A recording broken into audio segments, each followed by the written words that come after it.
Hello students and welcome back to our YouTube channel Math Foundation by Purva. आपण chapter number 1 linear equation in two variable याचे video बघतोय आणि आज आहे lecture number 15. तर याच्या आधीचे जेवढे पण लेक्चर आपण कव्हर केलेले आहेत ते सगळे लेक्चर मी एका प्लेलिस्टमध्ये टाकलेले आहे. त्या प्लेलिस्टची लिंक जर तुम्हाला पाहिजे असेल तर ह्या व्हिडिओच्या डिस्क्रिप्शन बॉक्समध्ये जर तुम्ही गेला तर तुम्हाला त्या प्लेलिस्टची लिंक मिळेल. तिथं जाऊन तुम्ही चॅप्टर नंबर 1 चे सगळे व्हिडिओज बघू शकतात. सो स्टार्ट करू आजच्या या व्हिडिओला. सो ह्या व्हिडिओमध्ये आपण प्रॉब्लेम सेट 1 चे जे रिमेनिंग क्वेश्चन्स होते, जे क्वेश्चन्स आपण अजून सॉल्व्ह केलेले नाहीये ते सॉल्व्ह करणार आहोत. सो सगळ्यात पहिला क्वेश्चन जो सॉल्व्ह करणार आहोत तो आहे क्वेश्चन नंबर 6 चा second problem. So question number 6 मध्ये दिला आहे solve the following simultaneous equations. दोन सायमल्टेनियस इक्वेशन दिलेले आहेत आणि ते सॉल्व्ह करून आपल्याला एक्स आणि वाय ची व्हॅल्यू काढायची आहे. सो सायमल्टेनियस इक्वेशन जे दिलेले आहेत ते मी स्क्रीनवर लिहून घेते. दोन सायमल्टेनियस इक्वेशनला जर आपण ऑब्झर्व केलं तर आपल्याला कळतंय की हा टर्म आणि हा टर्म दोघीकडे कॉमन आहे. सो तो टर्म आहे 1/2x + 1. ठीक आहे. सेम जर वायच्या टर्म मध्ये बघितलं तर हा एक टर्म आणि हा एक टर्म कॉमन आहे.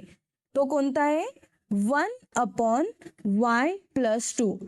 आणि जेव्हा सायमल्टेनियस इक्वेशन मध्ये असे कॉमन टर्म्स असतात किंवा सेम टर्म असतो तेव्हा आपण त्याला कन्सिडर करतो दुसऱ्या व्हेरिएबलने.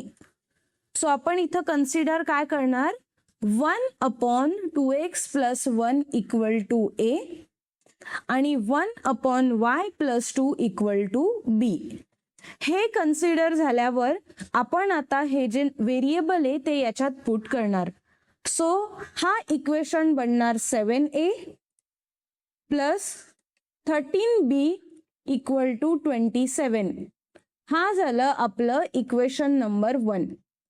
सेम इथं पण आपण पुट करणार 13a + 7b = 33 आणि दिस इज इक्वेशन नंबर 2. सो दोन इक्वेशन आपल्याला मिळाले. पहिलं इक्वेशन आहे 7a + 13b = 27 आणि दुसरं इक्वेशन आहे 13a + 7b = 33. जेव्हा पण अशा टाईपचे प्रॉब्लेम येतात ज्याच्यामध्ये हा नंबर आणि हा नंबर सेम असतो, हा नंबर आणि हा नंबर सेम असतो, तर असे प्रॉब्लेम सॉल्व्ह करण्यासाठी एक मेथड असते. ती मेथड काय म्हणते की सगळ्यात आधी तुम्ही दोन इक्वेशनचं ऍडिशन करा आणि मग ह्या दोन इक्वेशनचं सबट्रॅक्शन करा. ठीक आहे.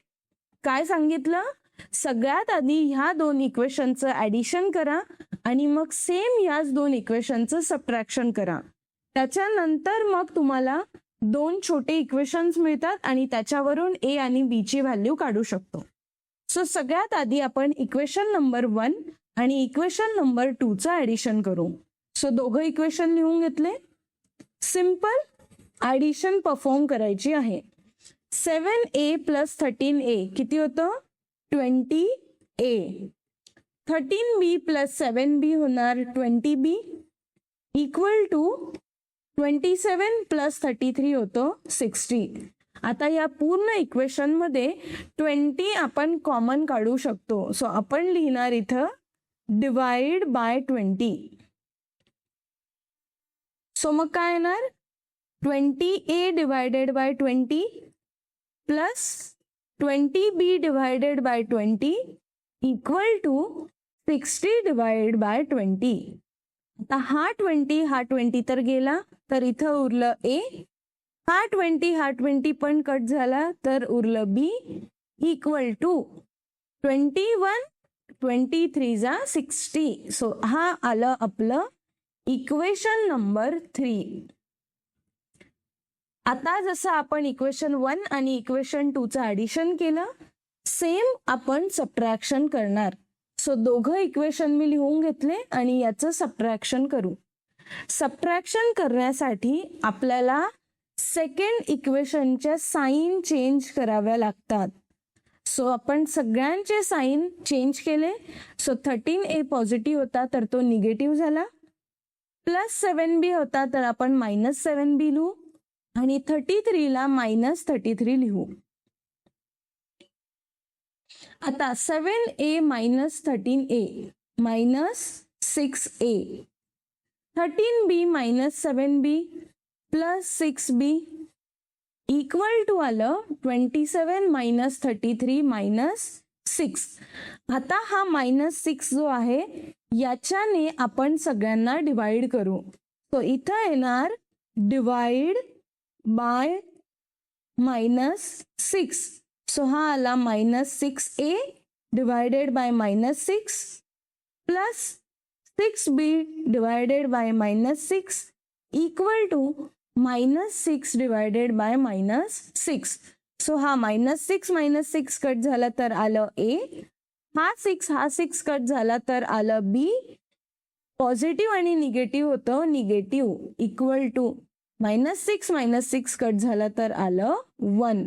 And this is equation number 4. So आपल्याकडे आता दोन इक्वेशन आहेत. a plus b equal to 3 आणि a minus b equal to 1. हे सिंपल इक्वेशनला आपण जर ऍड केलं, ऍड का करतोय कारण b च्या समोर साईन पॉझिटिव्ह आहे आणि b च्या समोर साईन निगेटिव्ह आहे. हे दोन साईन अपोजिट आहे म्हणून आपण याला काय करणार आता ऍडिशन. सो सिंपल दोन इक्वेशनला ऍड करू. इथून आपल्याला काय मिळेल ते बघू. a प्लस a काय होणार 2a plus b minus b होणार 0 इक्वल टू 3 + 1 होतो 4.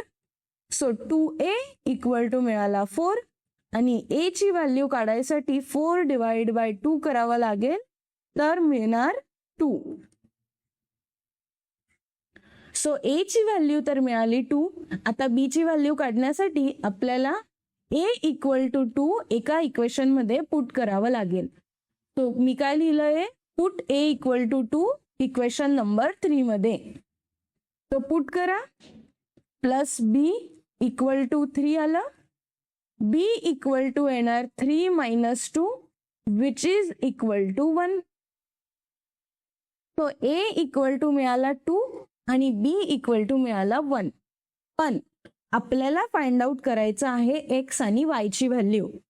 तर x आणि y ची व्हॅल्यू फाइंड आउट करण्यासाठी आपण जे कन्सिडर केलं होतं त्याला लिहून घेऊ. कन्सिडर केलं होतं आपण 1/2x + 1 इक्वल टू a आणि 1/y + 2 इक्वल टू b. तो आता व्हॅल्यू टाकणार 1/2x + 1 तसंच इक्वल टू आलं 2. सो हा जो डिनॉमिनेटर आहे याला इकडे घेऊ आता आपण. 1/2 मल्टिप्लाइड बाय 2x + 1. तो हा असाच राहिला. 2 मल्टिप्लाइड बाय 2x केलं तर 4x आलं आणि 2 मल्टिप्लाइड बाय 1 केलं तर आलं 2. ह्या 2 ला ह्या साईडला पाठवणार. 1 - 2 इक्वल टू 4x. 1 - 2 काय होतं -1 इक्वल टू 4x आणि x ची व्हॅल्यू काढण्यासाठी 4 जाईल इथं डिवाइड मध्ये. सो x इक्वल टू काय मिळालं -1/4. जसं आपण इथं x ची व्हॅल्यू काढली तसं इथून आता y ची व्हॅल्यू काढणार. So 1/y + 2 equal to b काय होता 1. So 1 equal to 1 multiplied by y + 2. आता 1 मल्टिप्लाइड बाय कोणताही नंबर करा तर तोच नंबर येणार आहे. तो हा +2 ला इकडं जर पाठवलं तर तो झाला -2 आणि फायनली y इक्वल टू आलं -1. सो ह्या क्वेश्चनचं जर सोल्युशन आपण बघितलं तर काय येणार ते x, y equal to -1/4, -1. So हे आहे ह्या क्वेश्चनचं फायनल सोल्युशन. आता आपण सॉल्व्ह करणार आहोत क्वेश्चन नंबर 6चा थर्ड प्रॉब्लेम. याच्यामध्ये सुद्धा आपल्याला दोन सायमल्टेनियस इक्वेशन दिले आहे. ते इक्वेशन मी स्क्रीनवर लिहिले. याच्यामध्ये आपल्याला काहीही कॉमन नाही काढायचंय. का कॉमन नाही काढायचंय? कारण आधीचे जे इक्वेशन्स होते त्याच्यामध्ये ह्या साईडला डिनॉमिनेटर मध्ये काही नव्हतं, पण इथं ह्या साईडला सुद्धा डिनॉमिनेटर मध्ये काय आलंय? एक्स वाय, आणि इथं सुद्धा आहे एक्स वाय. तो जेव्हा असे प्रॉब्लेम येतात ज्याच्या इक्वल टूच्या साईडला सुद्धा डिनॉमिनेटर मध्ये काहीतरी असतं, तेव्हा आपण काय करतो? या पूर्ण इक्वेशनला एक्स वाय ने मल्टिप्लाय करू. ठीक आहे. काय सांगितलं मी? की इक्वल टूच्या ह्या टर्म मध्ये डिनॉमिनेटर मध्ये जे आलेलं आहे त्याच्याने आपण पूर्ण इक्वेशनला मल्टिप्लाय करू. सो सगळ्यात आधी आपण इक्वेशन नंबर 1 घेऊ आणि त्याला एक्स वाय ने मल्टिप्लाय करू. ठीक आहे. सो इथं येणार x y multiplied by 148 divided by x plus x y multiplied by 231 divide by y equal to x y multiplied by 527 divided by x y. So हा याच्यामधून एक्स कट झाला, याच्यामधून एक्स कट झाला. So इथं आलं 148 Y. इथून Y cut झाला, Y cut झाला, तर इथं आला 231 एक्स इक्वल टू हा एक्स वाय आणि हा एक्स वाय कट झाला, तर आलं 527. सो बघा, आपल्याला इथं एक्स वाय नको होता म्हणून आपण पूर्ण इक्वेशनला एक्स वाय ने मल्टिप्लाय केलं. कळालं एक्स वाय ने का मल्टिप्लाय केलं ते? ओके. आता हे इक्वेशन आपण असं नाही लिहिणार. आपण काय लिहिणार या इक्वेशन मधून? 231 x plus 148 y equal to 527. हे झालं आपलं इक्वेशन नंबर 1. सेम जसं आपण इक्वेशन नंबर 1 सॉल्व केलं तसंच आपण इक्वेशन नंबर 2 काढू. सो हे आपण लिहून घेतलं. आता याच्यामध्ये आपल्याला एक्स वाय ने मल्टिप्लाय करायचंय. सो काय येणार मग? X y multiplied by 231 divide bye x plus x Y multiplied by 148 divided by y equal to xy multiplied by 610 divided by xy. परत इथून x आणि इथून x गेला तर उरलं 231y प्लस इथून y गेलं तर उरलं 148x इक्वल टू हा एक्स वाय आणि हा एक्स वाय कट झाला तर आलं 610. एक्स ची टर्म आधी लिहिणार 148x plus 231y equal to 610. हा झालं आपलं इक्वेशन नंबर 2.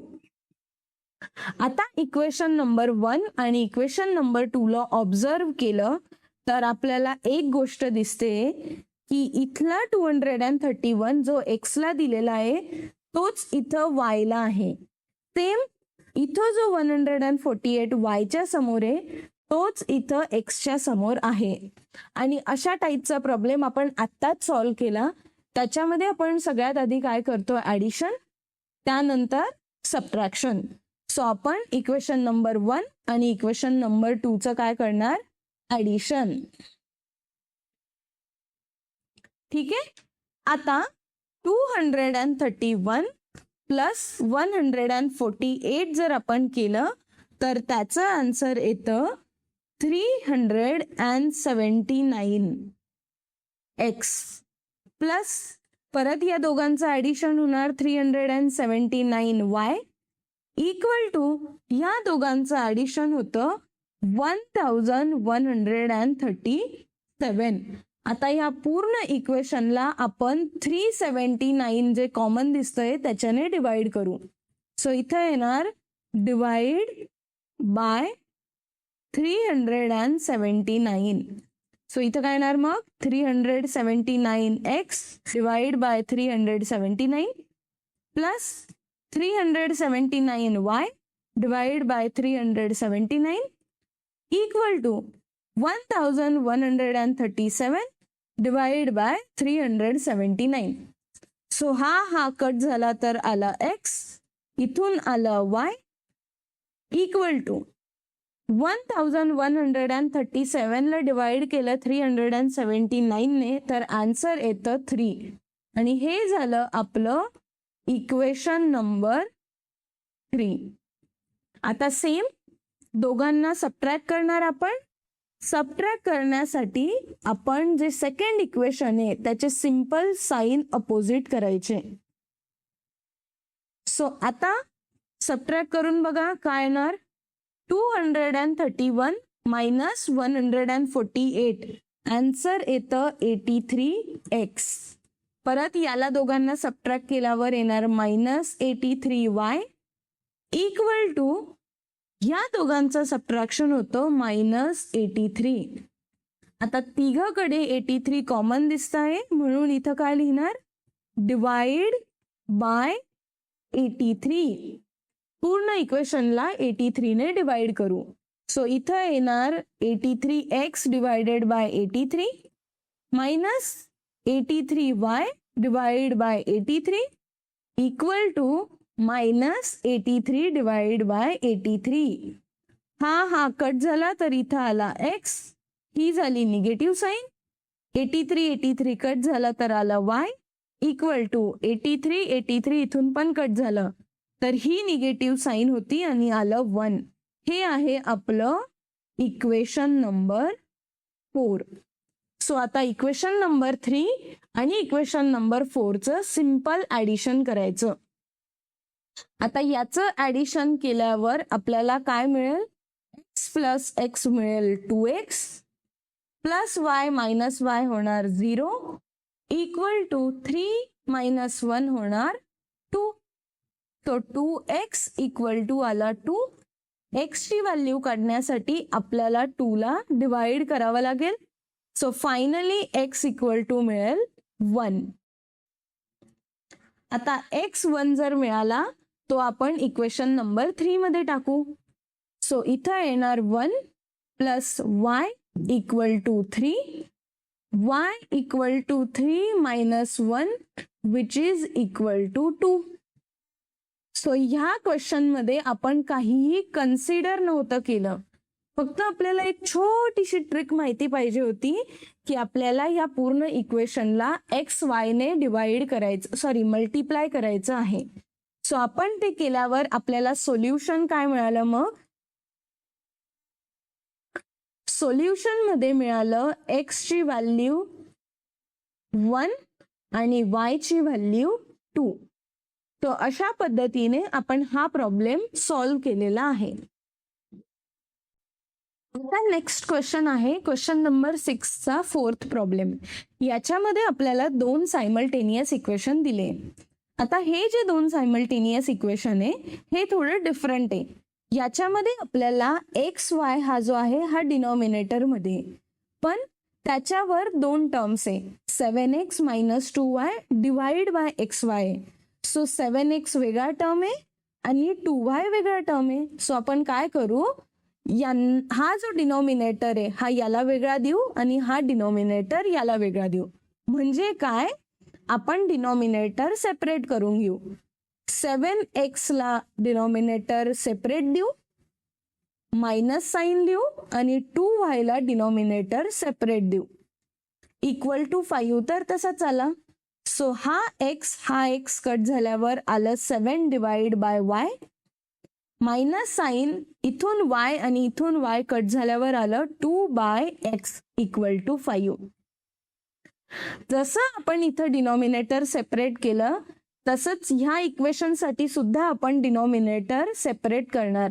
सो इथं येणार 8x divide by xy plus sign 7y divide by xy equal to 15. So इथून x कट झाल्यावर आलं 8 divide by y plus y cut झाल्यावर आलं 7 divide by x equal to 15. So आपल्याकडे आता हे दोन इक्वेशन्स आले. अशा टाईपचे इक्वेशन आपण आधीच सॉल्व्ह केले होते. आता याच्यामध्ये बघा, हा 1/y आणि हा 1/y कॉमन आहे. सो जिथं कॉमन असतो तिथं आपण काय करतो, कन्सिडर करतो. सो इथं आपण कन्सिडर करणार 1/y इक्वल टू a. दुसऱ्या साइडमध्ये 1/x आणि 1/x कॉमन आहे. सो मी लिहिलं 1/x equal to b. So आता हे दोन जे व्हॅल्यू आहे हे दोन व्हेरिएबल आपण इथं पुट करणार. सो आपलं इक्वेशन नंबर 1 काय येणार, 7a minus 2b equal to 5. आणि हे आपलं इक्वेशन नंबर 1 आलंय. इक्वेशन नंबर 2 काय येणार मग, 8a plus 7b equal to 15. And this is equation number 2. हे दोन इक्वेशन आपण कोणत्या पण मेथडने सॉल्व्ह करू शकतो. आता मी ह्या प्रॉब्लेमसाठी हे दोन इक्वेशन क्रॅमर्स मेथडने सॉल्व्ह करणार आहे. तर क्रॅमर्स मेथडने जेव्हा इक्वेशन सॉल्व्ह करायचं असतं तेव्हा सगळ्यात पहिली स्टेप काय असते, find the value of D, DA आणि डीबी. सो डी ची व्हॅल्यू फाइंड आउट करण्यासाठी आपण काय करणार, डिटर्मिनंट लिहू आणि तो डिटर्मिनंट येतो ए च्या व्हॅल्यू पासून आणि बी च्या व्हॅल्यू पासून. सो इथं येणार 7, 8 मायनस 2 आणि 7. तो डिटर्मिनंटची व्हॅल्यू कसं काढतात, क्रॉस मल्टिप्लाय करून. 7 multiplied by 7 minus 8 multiplied bye minus 2. 7 7 जा होतं 49, 8 मल्टिप्लाइड बाय 2 होतं 16. पण ही निगेटिव्ह आणि ही निगेटिव्ह केली तर ती झाली पॉझिटिव्ह. आणि 49 प्लस 16 जेव्हा आपण करतो तेव्हा आपल्याला काय आन्सर मिळेल, 9 प्लस 6 होतं 5, 1 कॅरीला देऊ आपण, 4 प्लस 2 होणार 6 विच इज 65. सेम आता dx काढणार. dx साठी आपण a चे टर्म्स घेणार नाही, सॉरी dA येतो, x नाही आहे. सो याला इरेज करून आपण लिहू dA. dA आहे म्हणून a च्या टर्म घेणार नाही, तर b ची टर्म आली -2 आणि 7. आणि जे उरलेले ह्या दोन व्हॅल्यूज आहे 5 आणि 15, याला आपण इथं लिहू. सो परत dA काढण्यासाठी 5 multiplied by 7 minus 15 multiplied by -2 करावं लागेल. सो इथं आलं 35 plus 30 which is equal to 65. तो डीए ची व्हॅल्यू सुद्धा आपल्याला मिळाली आहे 65. आता डीए ची व्हॅल्यू मिळाली तर लास्ट मध्ये आपल्याला डीबी ची व्हॅल्यू काढायची आहे. सो डीबी ची व्हॅल्यू काढण्यासाठी आपण आता बी चे व्हॅल्यू नाही बघणार, तर उरले कोणते, ए चे व्हॅल्यू आणि ह्या दोन व्हॅल्यू. ठीक आहे. परत 7 multiplied by 15 minus 8 multiplied by 5. इथं आलं 105 minus 40 which is equal to 65. So आपल्याकडे डी, डीए आणि डीबी ह्या तीन व्हॅल्यू आल्या आहे. सो ह्या तीन व्हॅल्यू नंतर आपण ए ची व्हॅल्यू काढणार, जी काढतात डीए डिवाइड बाय डी फॉर्म्युलाने. आणि बी ची व्हॅल्यू कशी काढतात, डीबी डिवाइड बाय डी ने. तो डीए येणार 65 divide by 65 which is equal to 1. DB ची व्हॅल्यू काय काढणार, 65 डिवाइड बाय 65 इक्वल टू 1. आपल्याला ए आणि बी च्या व्हॅल्यू नाही फाइंड आउट करायच्या होत्या, आपल्याला फाइंड आउट करायच्या होत्या एक्स आणि वाय ची व्हॅल्यू. सो आपण कन्सिडर काय केलं होतं, 1/y इक्वल टू ए आणि 1/x equal to B. Value put करा, 1/y इक्वल टू 1. तो हा 1 इकडं आला आणि हा जो डिनॉमिनेटरचा y आहे तो इकडं गेला, म्हणून इथं आलं 1 equal to 1 multiplied by y. So 1 equal to आलं y. सेम इथं पण 1 upon x equal to b ची व्हॅल्यू आहे 1. तो 1 equal to 1 multiplied by x आणि फायनली x ची व्हॅल्यू सुद्धा आली आहे 1. तो आपण इथं लिहिणार की ह्या इक्वेशन मधलं सोल्युशन काय मिळालंय, x, y equal to 1, 1. Okay. So आपण ह्या प्रॉब्लेमला सॉल्व्ह करण्यासाठी एक वेगळी मेथड यूज केली. ती मेथड होती क्रॅमर्स मेथड. आता क्वेश्चन नंबर 6 मधला लास्ट प्रॉब्लेम आहे, ज्याच्यामध्ये आपल्याला दिलेले आहेत हे 2 सायमल्टेनियस इक्वेशन.